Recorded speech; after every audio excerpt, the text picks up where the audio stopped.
Thank you for the introduction. I'm in the scalar solvers group, and today I'll talk about feature extraction of brain signals by solving a nonlinear eigenvalue problem. And this work was done in collaboration with my PhD advisor, Jiajun Bai at UC Davis.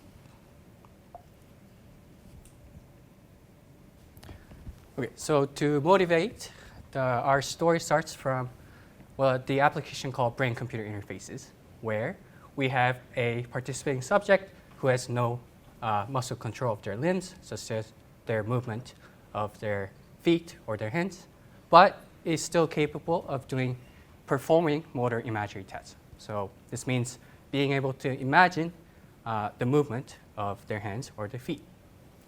And these motor imageries are recorded using what's called an electroencephalogram, or known simply as the EEG.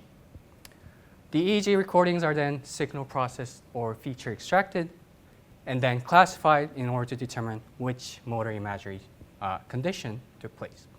And then this information is then translated as a control action.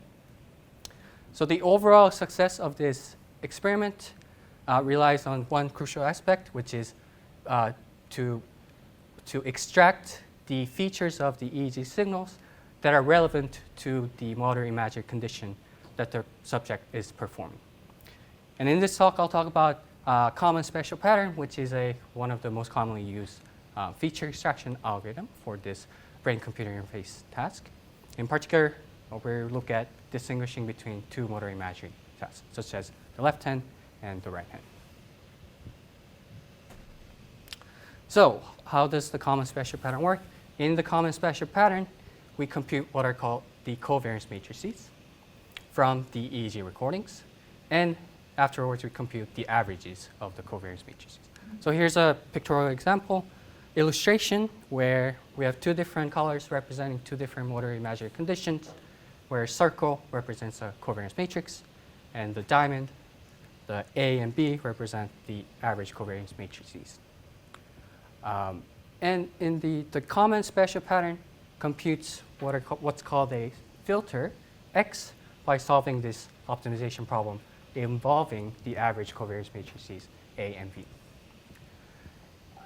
And the idea behind this optimization problem is that we want to find the filter such that the variance in one motor imagery condition is minimized while maximizing the variance of the other motor imagery condition. And thanks to what's called a variational principle in linear algebra, the solution X to this optimization problem can be easily solved as the eigenvector corresponding to the smallest eigenvalue of this eigenvalue problem. However, there is one major caveat with using the common special pattern. It's that the EEG signals are often subject to noises that come from human-related errors, such as inadvertent muscle twitches or increased fatigues as the experiment goes on of the subject. And as such, the average covariance matrices may not well represent. There may be some covariance matrices that may act as an outlier to the overall data, and the average covariance matrices may not well represent the actual underlying variance of the EEG signals. So in order to overcome this issue, our approach is to replace the average